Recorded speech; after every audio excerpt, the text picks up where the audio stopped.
The morning sky over New York blazed with unusual light. At first, people thought it was just another beautiful sunrise, but Commander James Walker knew better. Standing in the Earth Defense Force headquarters, deep beneath the Rocky Mountains, he watched multiple radar screens light up with incoming objects.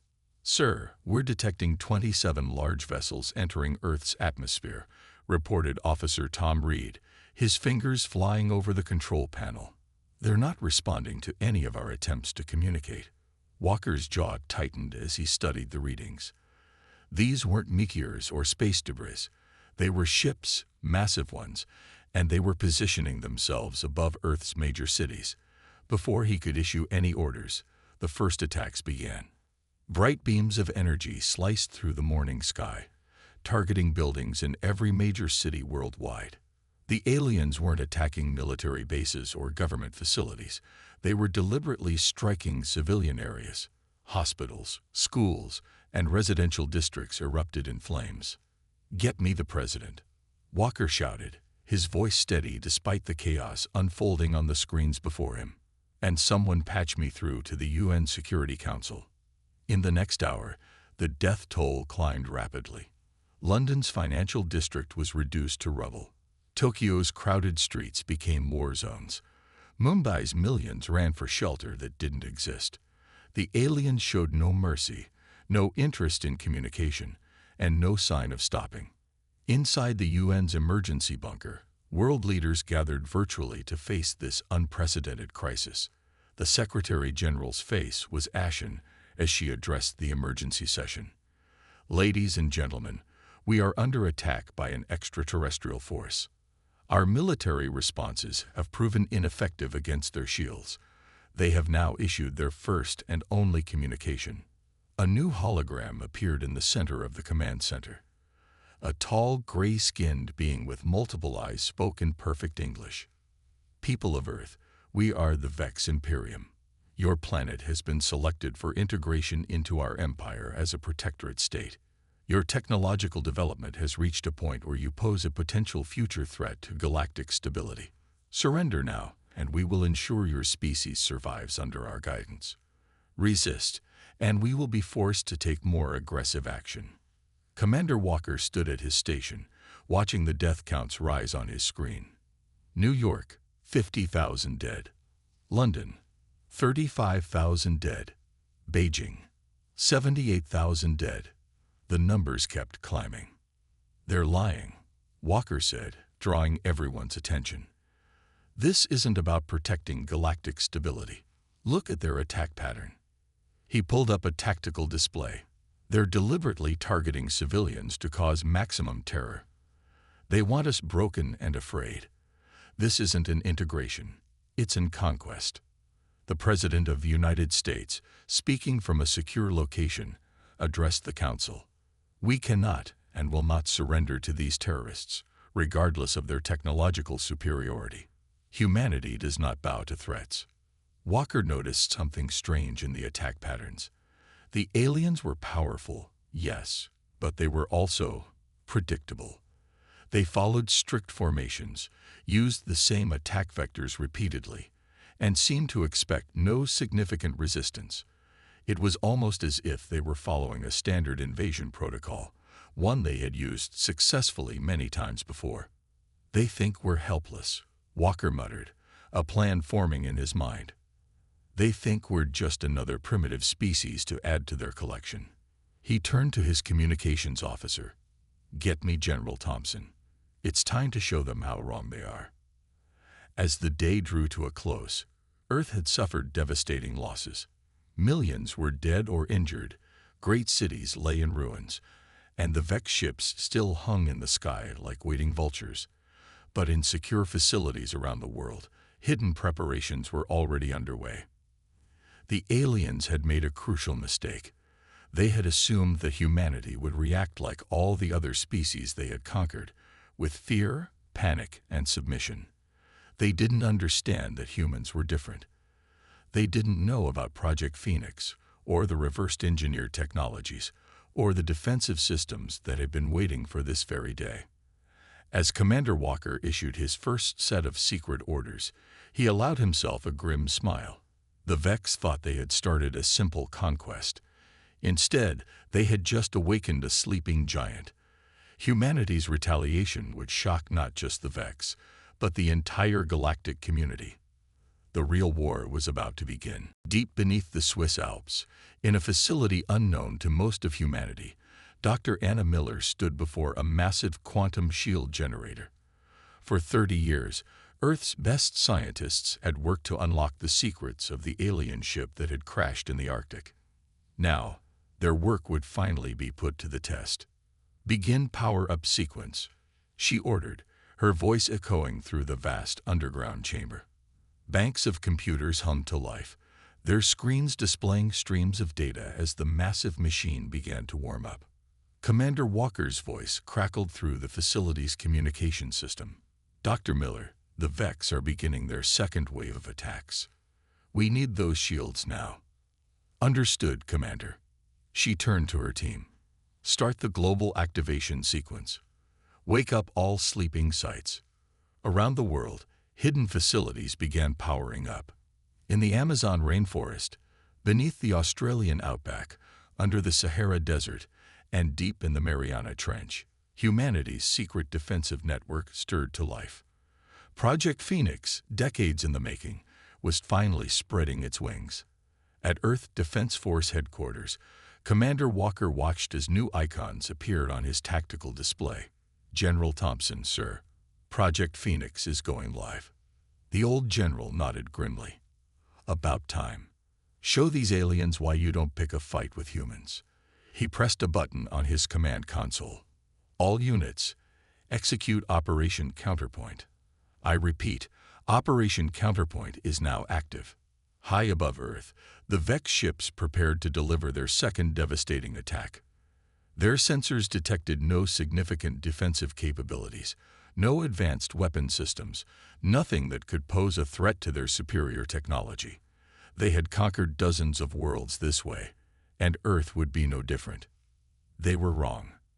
The first sign that something was different came when their energy weapons bounced harmlessly off an invisible barrier above New York. The second sign was when similar shields appeared over every major city worldwide. In the Vex flagship, Supreme Commander Vax watched in disbelief as his ship's sensors reported the impossible. "How are they doing this?" he demanded. Their technology level was assessed as primitive. On Earth, Dr. Miller allowed herself a small smile as she watched the shield performance data. "Quantum barriers holding at 98% efficiency," she reported. "The reverse-engineered technology is working perfectly. Better than the original, actually." Commander Walker received the report with satisfaction. Time for Phase 2. Launch the Phoenix fighters. Hidden hangar doors opened in mountains, deserts, and ocean floors worldwide. Sleek aircraft emerged, their hulls gleaming with technology that shouldn't have existed on Earth. These weren't the crude jets the Vex had detected earlier. These were ships built with 30 years of stolen alien technology, improved upon by human ingenuity. "All Phoenix squadrons, you are cleared to engage," Walker announced. "Show them what humans can do." The battle that followed stunned the Vex forces. Earth's fighters moved with impossible speed and precision, their weapons cutting through Vex shields like paper. Each Phoenix fighter carried weapons specifically designed to exploit weaknesses in Vex technology, weaknesses humanity had spent decades studying. In the UN bunker, world leaders watched in amazement as humanity's hidden strength was finally revealed. The president smiled as she addressed the emergency session. "For years, many of you questioned the massive research and development budgets we all devoted to Project Phoenix. Today, you see where those resources went." Within hours, 3 Vex ships had been destroyed, their burning wreckage carefully collected by Earth recovery teams for further study. The others retreated to higher orbits, their commanders frantically reassessing their invasion plans. Commander Walker stood in the control room, watching the Vex ships withdraw. "Send a message to their fleet," he ordered. "Tell them this is their only warning. Earth is not defenseless. Earth is not primitive. And Earth is not afraid." Dr. Miller's voice came through his communicator. "Commander, you should know. We're just getting started. Wait until they see what else we've built." The Vex had made a classic mistake. They had judged humanity by its visible technology, never suspecting that Earth had been preparing for this day for decades. They thought they were dealing with primitives, but they were about to learn that humans were the most dangerous species they had ever encountered. The real revelation of Earth's power was just beginning. Operation Thunderstrike began at dawn. Commander Walker stood on the bridge of the EDF Avenger, humanity's first true starship, hidden for years in an underwater base in the Pacific. The ship had been built using a combination of reverse-engineered alien technology and human innovation, and today would be its first real combat test. "All hands, battle stations," Walker ordered.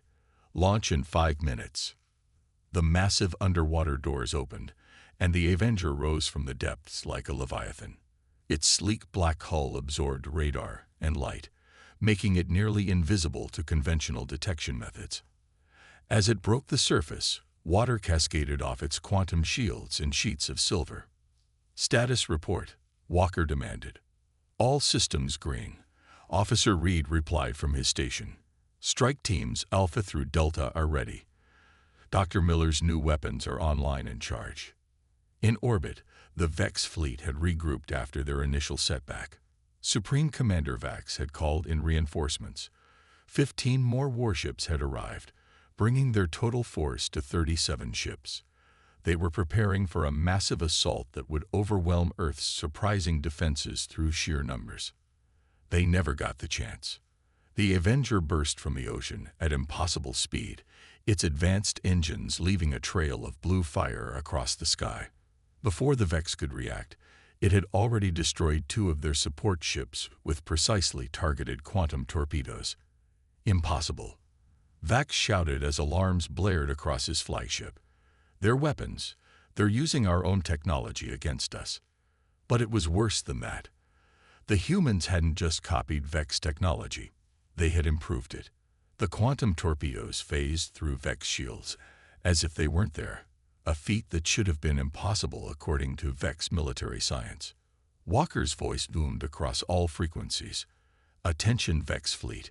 Your shields cannot stop our weapons. Your ships cannot outmaneuver us. Surrender now, or face destruction." The Vex responded with a massive barrage of energy weapons.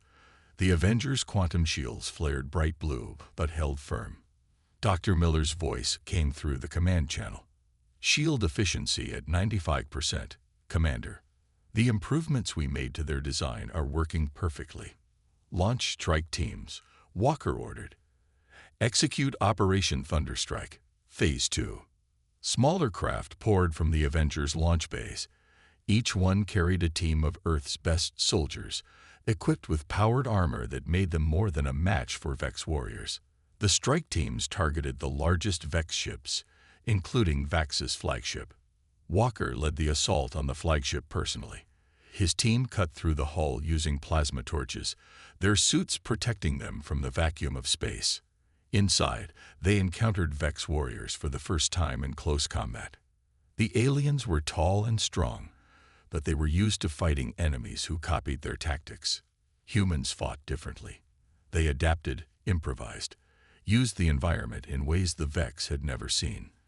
Where Vex warriors moved in disciplined formations, humans ducked, rolled, and struck from unexpected angles. "They fight like animals," a Vex officer reported in panic. "No proper formation, no predictable patterns." Walker's team fought their way to the bridge, where they found Supreme Commander Vax trying to organize a defense. The Vex leader stared in shock at these creatures who had turned his own technology against him so effectively.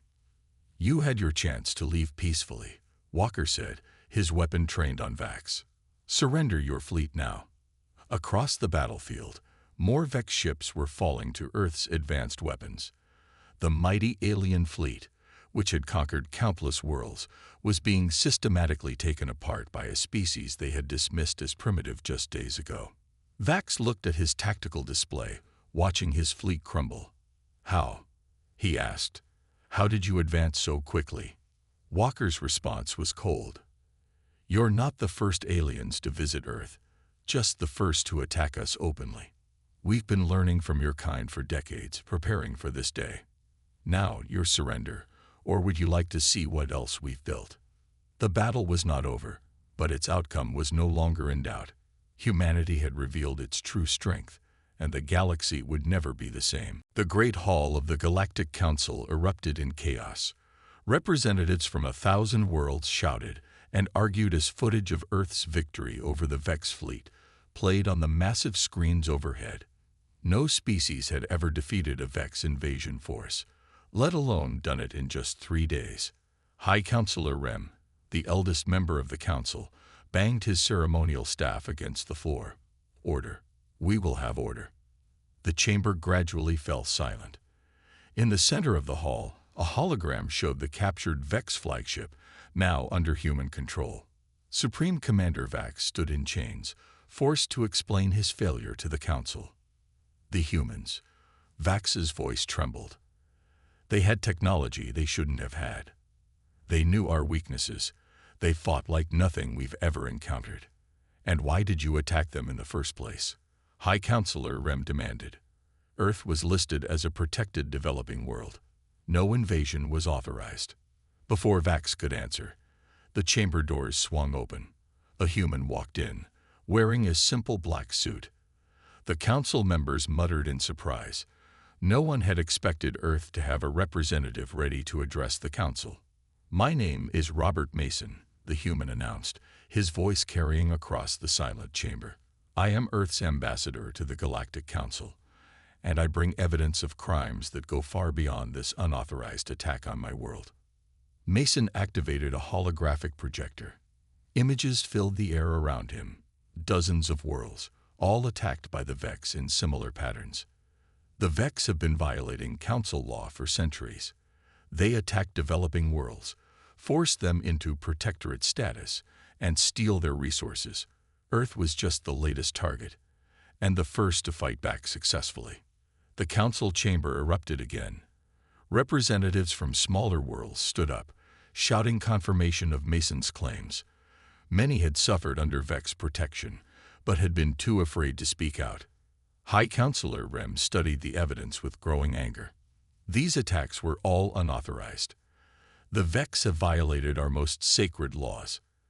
And now, Mason continued, Earth demands justice, not just for ourselves, but for all worlds that have suffered under Vex aggression.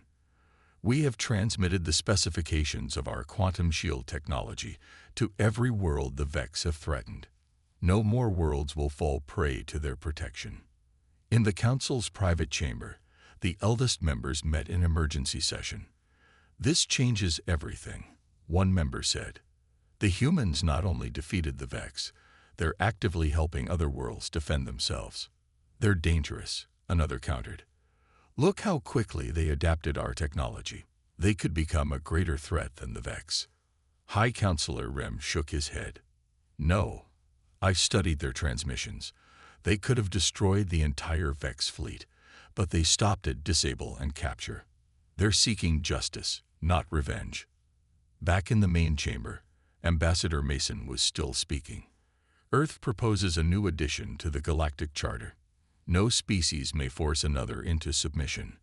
No technology may be withheld from those who need it for defense, and no world should live in fear of a stronger neighbor. The chamber had grown quiet again, but this time with thoughtful consideration rather than shock. Representatives from smaller worlds were nodding in agreement. Even some of the larger powers seemed impressed by Earth's restraint and wisdom. Commander Walker, watching the proceedings from Earth via quantum transmission, smiled slightly. They're starting to understand, he said to Dr. Miller. We're not just fighting for Earth, we're fighting to change the whole system. And we're winning, Miller replied. Not just the war, but the peace that follows. In the council chamber, more representatives were standing to support Earth's proposals. The balance of power was shifting, not through force, but through the demonstration of a better way. The Vex had wanted to make Earth a helpless protectorate. Instead, they had inadvertently helped create a powerful new voice for justice in the galaxy. Humanity's impact on galactic politics was just beginning. The secret meeting took place in Earth's newly established orbital station. Commander Walker stood at the window, watching the ships from 7 different alien species docked with the station. Each vessel had come without official approval from the Galactic Council. Each represented a world that had suffered under Vex oppression. "They're here because they trust us," Ambassador Mason said, standing beside Walker. "We're the first ones to beat the Vex and then offer to help others do the same." The meeting room filled with representatives from worlds Walker had never heard of before. The blue-skinned Trions, the crystalline Axolith, the gas-breathing Morn, all species that had been forced into protective relationships with the Vex. "Welcome to Earth Station 1, Mason addressed the gathered aliens. "We've asked you here because we share a common enemy, and now we can share a common defense." Dr. Miller stepped forward, activating a holographic display. "We've improved the quantum shield technology we reverse-engineered from the Vex. The new version is 30% more efficient and can be adapted to work with any power system." The alien representatives leaned forward with interest. The Trian leader, Admiral Koss, spoke first. "You would share this technology freely. What do you want in return?" "Your cooperation," Walker answered. "Earth isn't interested in dominating anyone. We want partners, not subjects. Together, we can end the Vex threat permanently." In orbit around a distant Vex colony world, the first test of this new alliance was already underway. Earth's advanced ships flew alongside Trian cruisers and Axolith fighters. The combined fleet moved with precision that shocked the Vex defenders. "Multiple ships approaching," a Vex commander reported nervously. They're all using Earth's shield technology." The battle was brief but decisive. The Allied fleet disabled the Vex defenses without a single civilian casualty. As news of the victory spread, more worlds reached out to Earth, seeking protection and partnership. Back at Earth Station 1, Walker received the battle reports with satisfaction. 3 more Vex strongholds liberated, he told Mason. "And this time, we didn't have to fire a shot. They surrendered as soon as they saw our combined fleet." "The Vex never expected their victims to unite," Mason replied. "They've always relied on keeping subjected species isolated and afraid. Now that we're working together, their whole empire is crumbling." Dr. Miller's team worked around the clock, helping each allied species adapt Earth's defensive technology to their own ships. But they discovered something fascinating. Each species added their own improvements to the basic designs. The Trions found a way to make the shields regenerate faster, Miller explained during a briefing. The Axolith improved the power efficiency. Even the Morn, who everyone dismissed as primitive, developed a way to turn the shield energy into a weapon. "That's why we're winning," Walker realized. "We're not just fighting with technology. We're fighting with ideas. Every species brings something new to the Alliance." The Vex leadership, watching their empire collapse, finally understood their fatal mistake. They had assumed that conquering Earth would be like conquering any other world. Instead, they had united their former victims under humanity's banner. In the Galactic Council, more representatives openly switched their support to Earth's growing alliance. The balance of power shifted daily as former Vex protectorates declared their independence and joined Earth's coalition. "We're creating something new," Mason told the alliance leaders. "Not an empire, not a hierarchy, but a true partnership of equals. Every world free to develop in its own way, but all standing together against any who would try to dominate others." The Vex had sought to make Earth another conquered world. Instead, they had helped create the force that would reshape the galaxy. Humanity's influence grew not through force or fear, but through cooperation and shared strength. The combined fleet gathered near the edge of Vex space, the largest military force ever assembled in galactic history. 5,000 ships from 23 different species, all united under a single banner. At its heart was the EDF Avenger, now upgraded with technology from every member of the Alliance. Commander Walker stood on his bridge, looking at the tactical display showing their massive fleet. "All ships report ready, sir," Officer Reed announced. "The Vex have concentrated their remaining forces around their homeworld." "As expected," Walker replied. "They think we'll hesitate to attack their civilian population directly. They still don't understand us." Ambassador Mason's hologram appeared on the bridge. "The Council has officially declared the Vex leadership illegitimate. We have authorization to remove them from power, but we must minimize civilian casualties." "That's exactly what we planned for," Walker smiled. "Dr. Miller, are you ready?" In her lab aboard the Avenger, Dr. Miller made final adjustments to her newest creation. "The mass shutdown device is ready, Commander. Once activated, it will disable every weapon in the Vex system without harming their life support or civilian infrastructure." The Vex had built their empire on fear and superior firepower. Now, humanity would end it without firing a shot. "All ships, battle positions," Walker ordered. "Begin Operation Freedom's Dawn." The Alliance fleet jumped into Vex space in perfect formation. Trion warships flew alongside Earth vessels, their combined shield technology creating an impenetrable defense. Axlith fighters darted between larger ships, their crystal hulls glowing with borrowed human technology. The Vex responded exactly as expected, by opening fire with everything they had. Their remaining fleet, nearly 3,000 ships strong, launched a massive barrage that lit up space like a new sun. But this was exactly what the Alliance had planned for.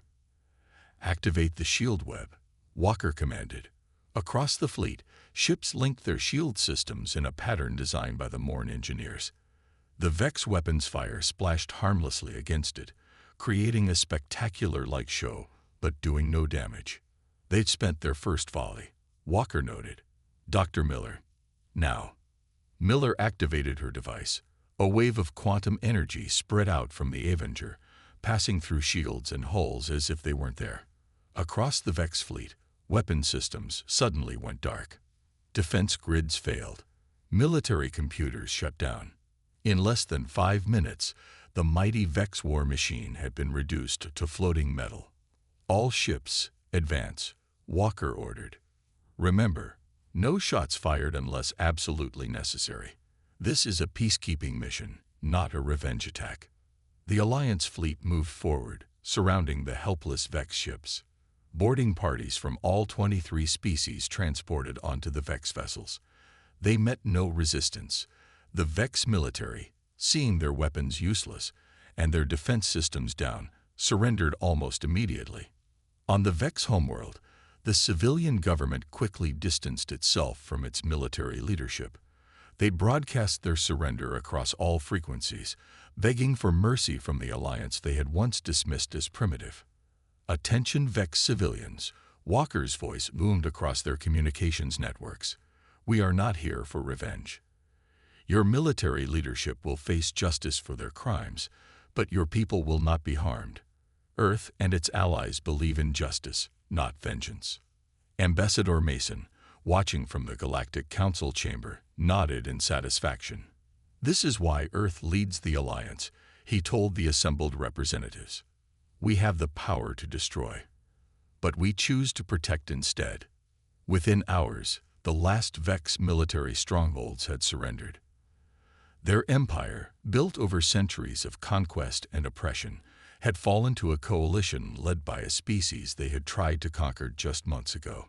The final push was over, won not through superior firepower, but through superior thinking and cooperation. Humanity had shown the galaxy a new way to win, not by destroying your enemies, but by transforming them into friends. 1 year after the fall of the Vex Empire, the Great Hall of the Galactic Council looked very different. Where once the powerful species had dominated the front rows, now representatives from all worlds sat mixed together, regardless of their technological level or military strength. Commander Walker, newly appointed as the first human Supreme Commander of the Galactic Defense Force, stood before the assembled representatives. The medals on his uniform included honors from 23 different species.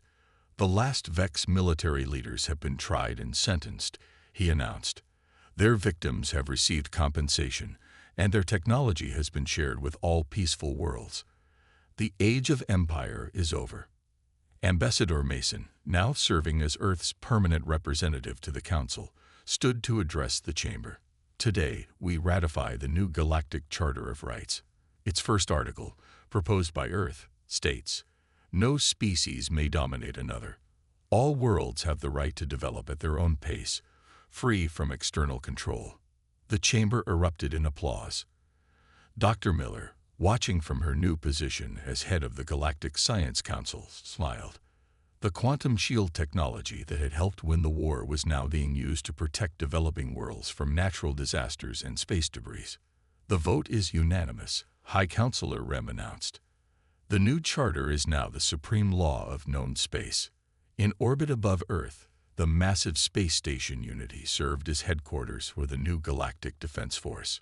Ships from hundreds of worlds docked there, their crews training together, sharing knowledge and culture, as well as technology. "Look at this," Officer Reed said to Walker as they walked through Unity's main corridor. "A year ago, these species were afraid to talk to each other.